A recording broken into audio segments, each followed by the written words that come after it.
Selamat datang di SMP Bina Anak Soleh Tuban. Sekolah yang memiliki visi membentuk siswa berkepribadian muslim, berprestasi optimal, dan berbudaya lingkungan. Perkenalkan, nama saya Erianti Indra Rukmana, Sarjana Pendidikan, pengajar IPS kelas 7 SMP Bina Anak Soleh Tuban. Hari ini saya akan mengajar materi permintaan dengan menggunakan model pembelajaran berdiferensiasi proses. Alasan saya memilih pembelajaran berdiferensiasi proses adalah saya menyadari bahwa setiap individu memiliki potensi dan gaya belajar berbeda. Gaya belajar siswa terdiri dari gaya belajar visual, kinestetik, dan auditori. Dengan menerapkan pembelajaran sesuai dengan gaya belajarnya, diharapkan dapat meningkatkan motivasi belajar siswa. Selamat menyaksikan model pembelajaran berdiferensiasi proses pada materi permintaan kelas 7.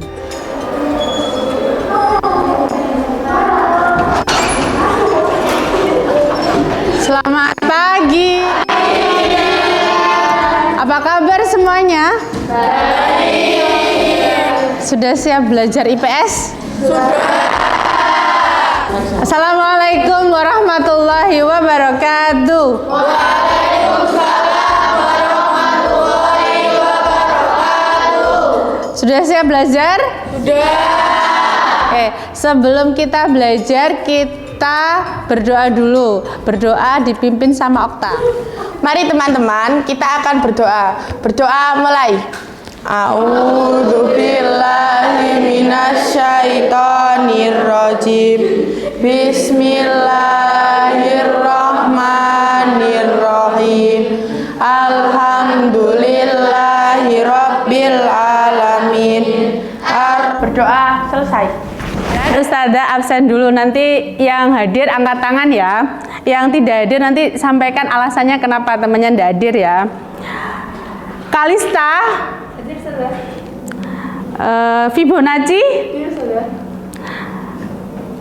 Mahira, Tania. Oke, nak, bagaimana keadaan kamu hari ini? Baik.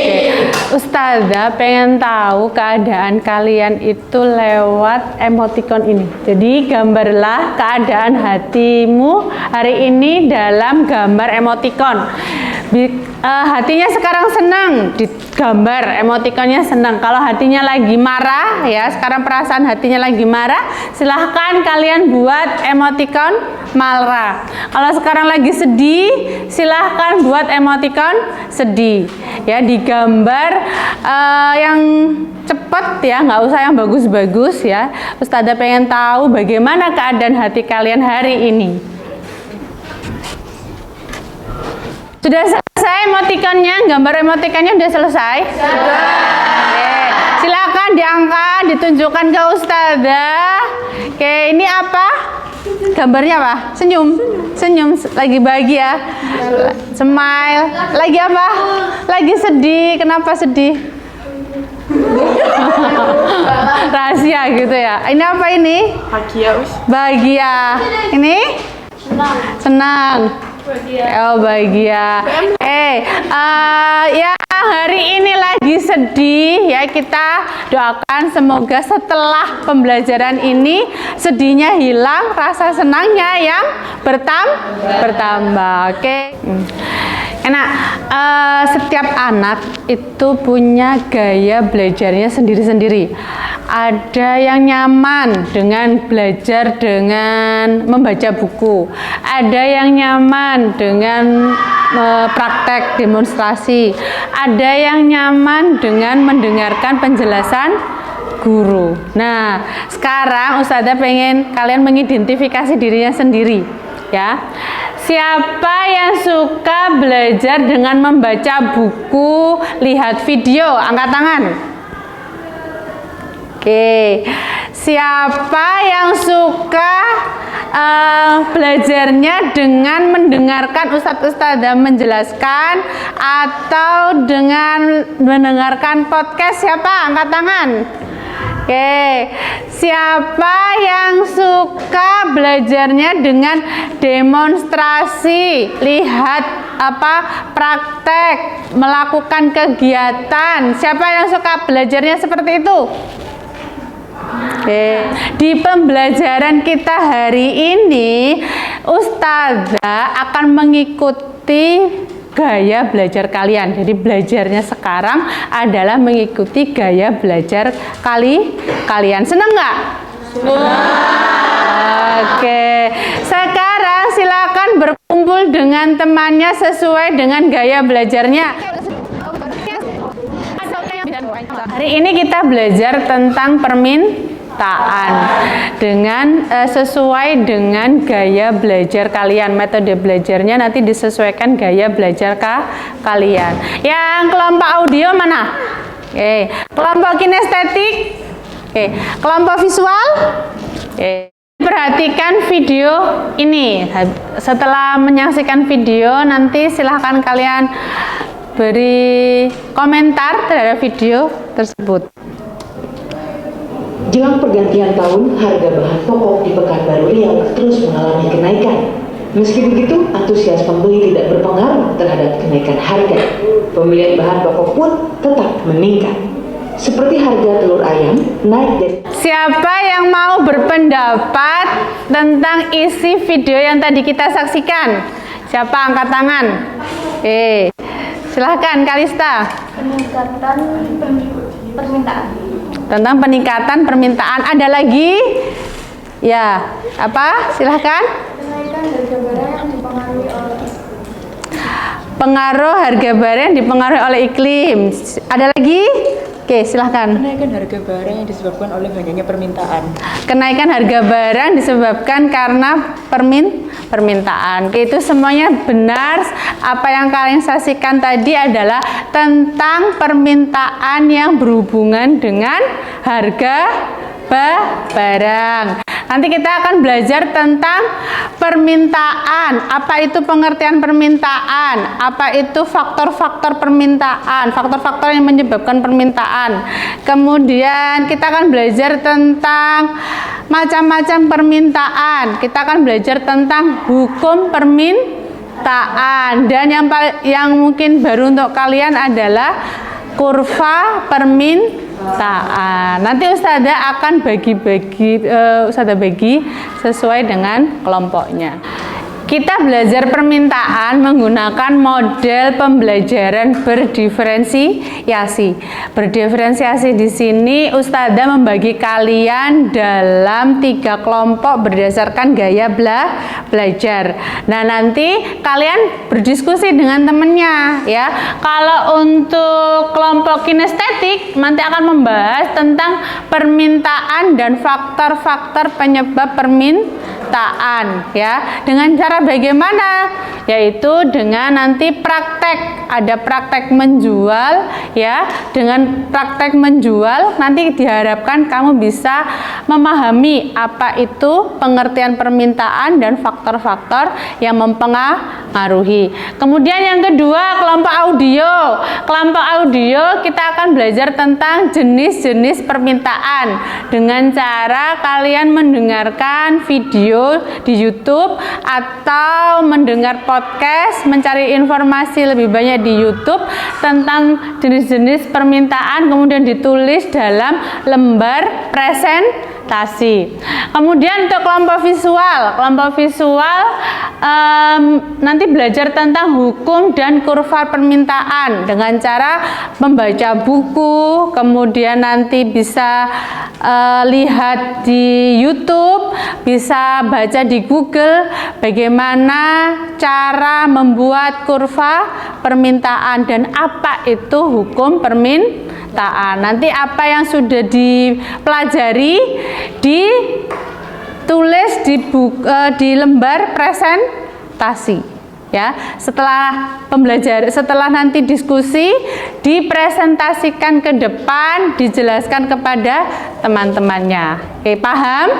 Oke, silahkan kalian keluarkan kertas untuk lembar presentasinya dan silakan dibuka untuk laptopnya media yang sudah dibuat.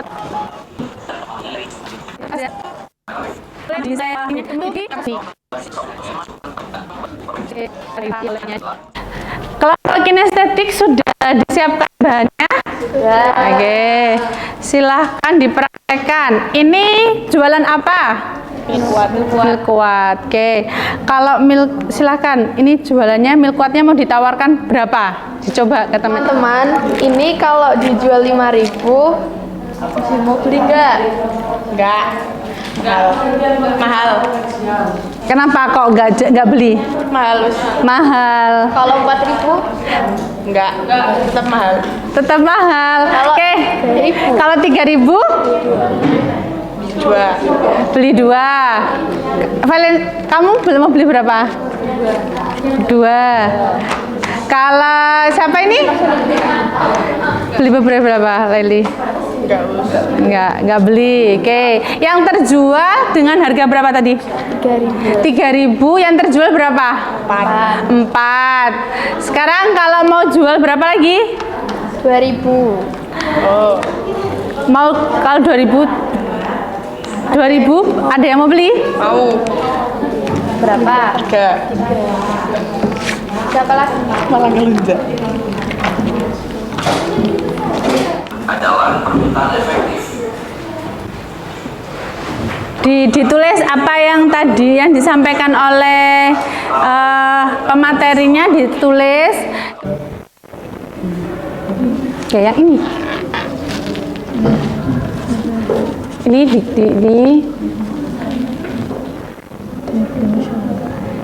ya. Oke. Ini P ini apa? Press. Kalau yang ini? Quantity. Kalau ini? Itu harga barangnya. Harga barangnya. Barang 2.000 berapa? Kuantitinya? 20. Kalau harga barangnya 18.000? 25. Ini apa? Garis permintaan. Oke. Hukum permintaannya mana? Ini. Oke. Ya. Kalau Milkuat dijual dengan harga di bawah normal berapa? Kalau bawah normal? 1.000. Kira-kira kamu mau beli berapa? Satu kardus. Gitu. Berarti lebih banyak ya? Iya. Di sini bisa kalian tarik kesimpulan apa? Harga mempengaruhi permintaan. Oke, harga mempengaruhi permintaan. Jadi jumlah barang yang diminta itu selalu berhubungan dengan harga. Kamu tadi harganya 5.000 ya. Ternyata Milkuat harga 5.000 kamu nggak beli, ya kan? Tapi ketika harga Milkuat normal 2.000 kamu beli, ya.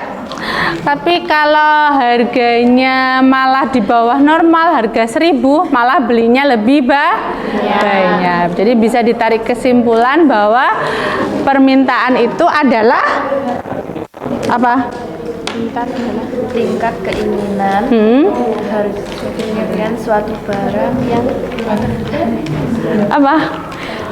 permintaan adalah tingkat keinginan barang yang diminta sesuai dengan harga barang yang diinginkan. Oke, tingkat permintaan suatu barang yang berdasarkan harga barang yang diinginkan. Oke. Sekarang silahkan kalian tulis di lembar presentasi.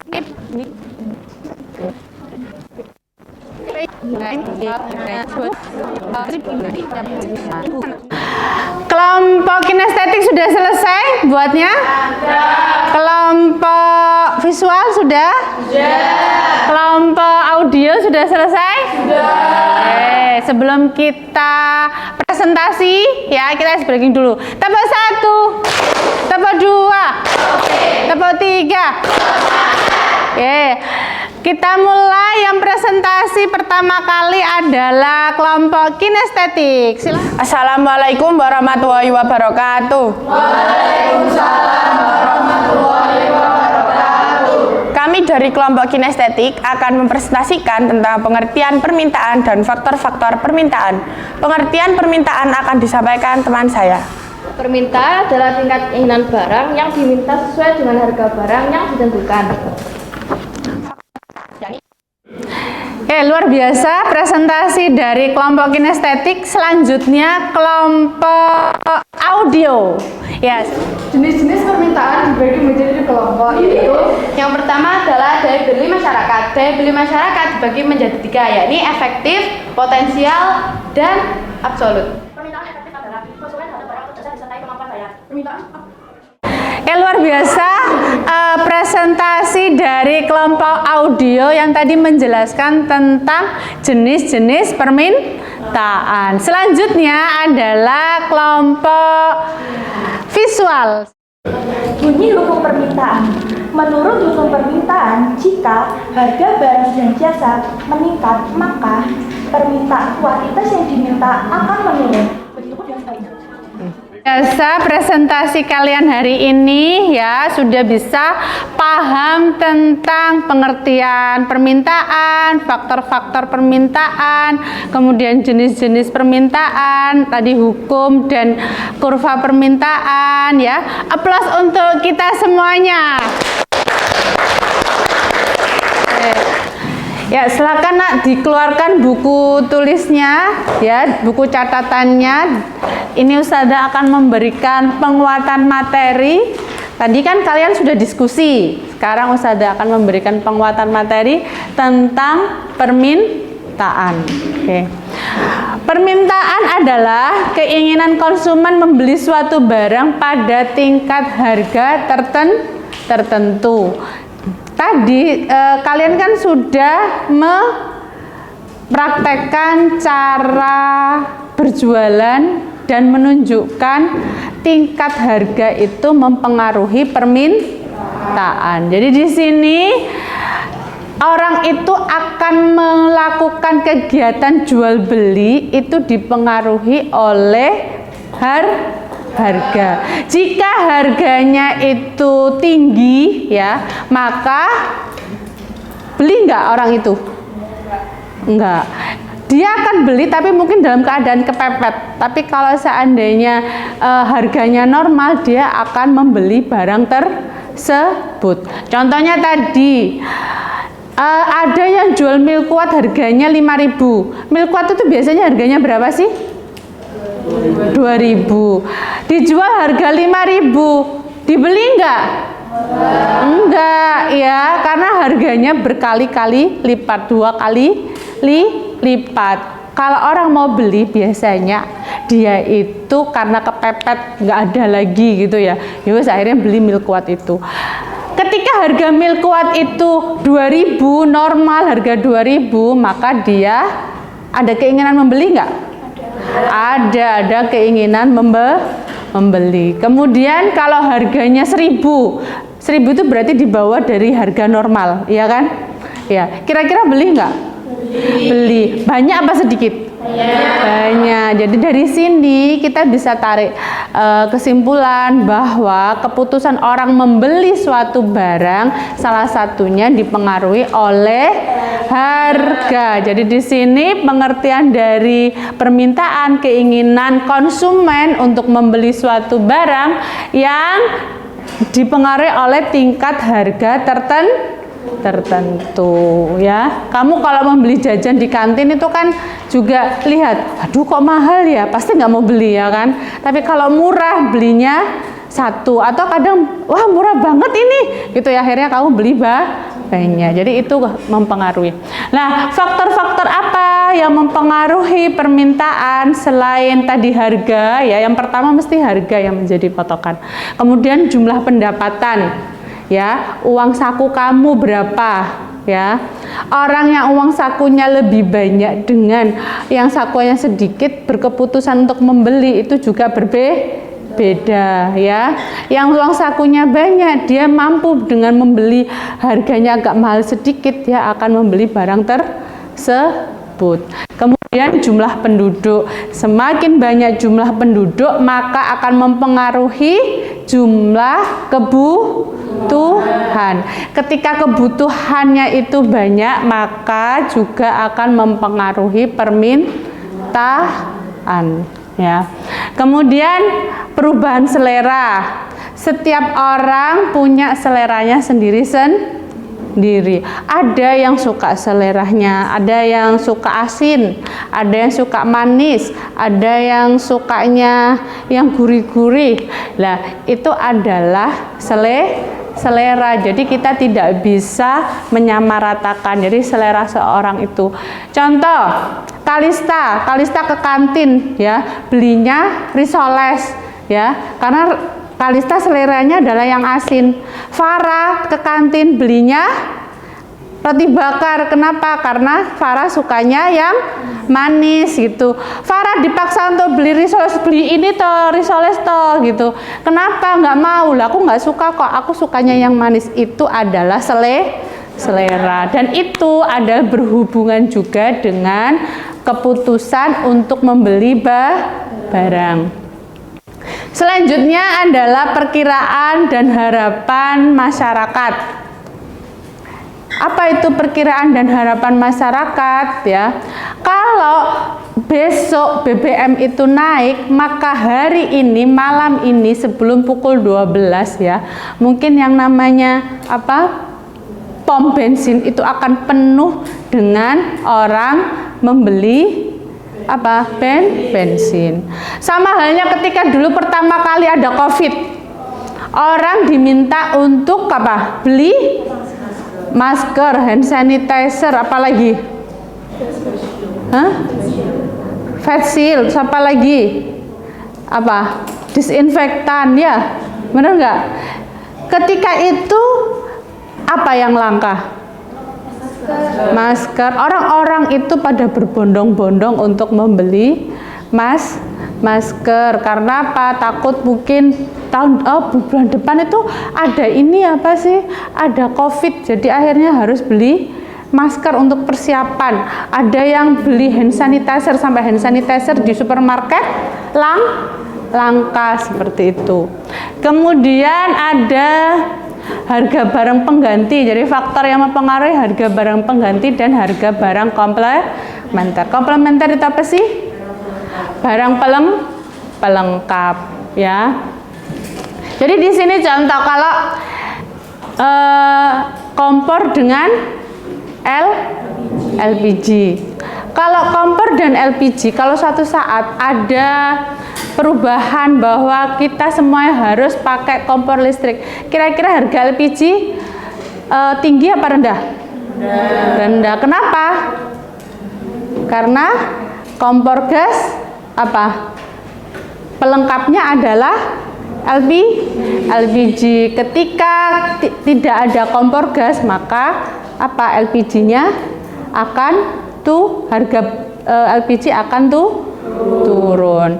Jadi nanti orang-orang pada akan beralih ke listrik dan listrik akan naik. Itu bisa jadi seperti itu. Itu namanya barang komplementer. Jadi ketika ada kebijakan pada salah satu hal, maka yang melengkapi barang yang melengkapi itu juga akan mengalami penurunan harga. Kenapa mengalami penurunan harga? Ya karena permintaannya dia turun seperti itu ya. Untuk memberikan pemahaman yang lebih lagi kepada kalian, silakan dikeluarkan ular tangga yang tadi Ustazah bagikan. Kita akan bermain ular tangga. Silakan dikeluarkan.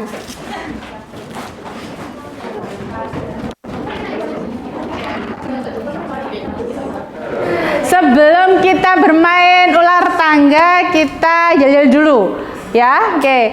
Tepuk 1, tepuk 2, tepuk 3, tepuk 3, tepuk 3, 6. Saya nunggu dulu, ini ambil kartu dulu.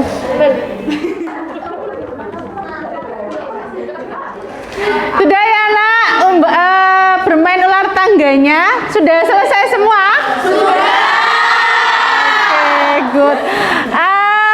Menyenangkan nggak belajar dengan ular tangga tadi? Oke, alhamdulillah menyenangkan. Sekarang dirapikan ular tangganya. Kita akan ke kesimpulan.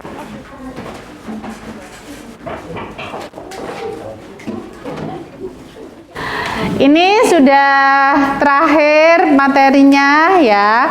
Sekarang kita simpulkan materi permintaan hari ini. Kita belajar permintaan tadi, kita belajar tentang apa saja ya.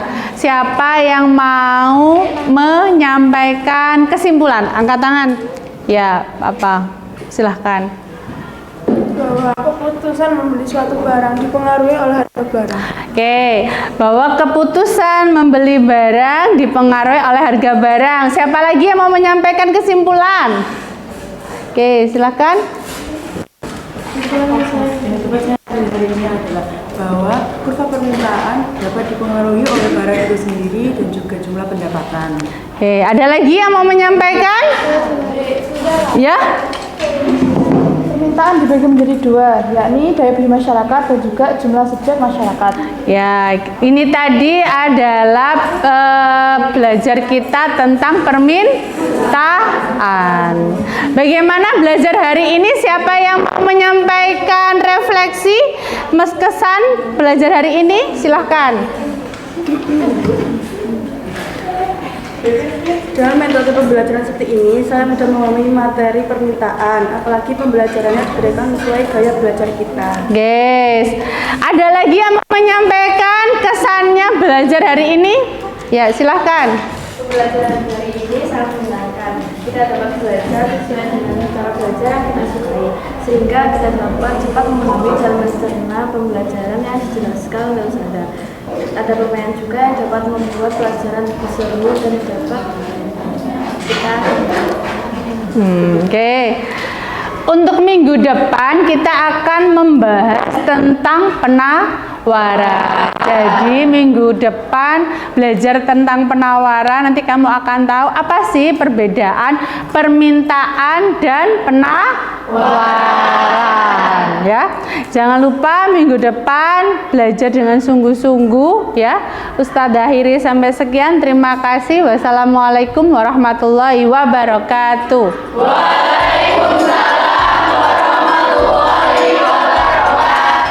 Penerapan model pembelajaran berdiferensiasi memiliki keunggulan yang mampu mengakomodir keanekaragaman gaya belajar, kemampuan, dan minat siswa, sehingga siswa dapat nyaman belajar dan mempermudah pemahaman konsep materi.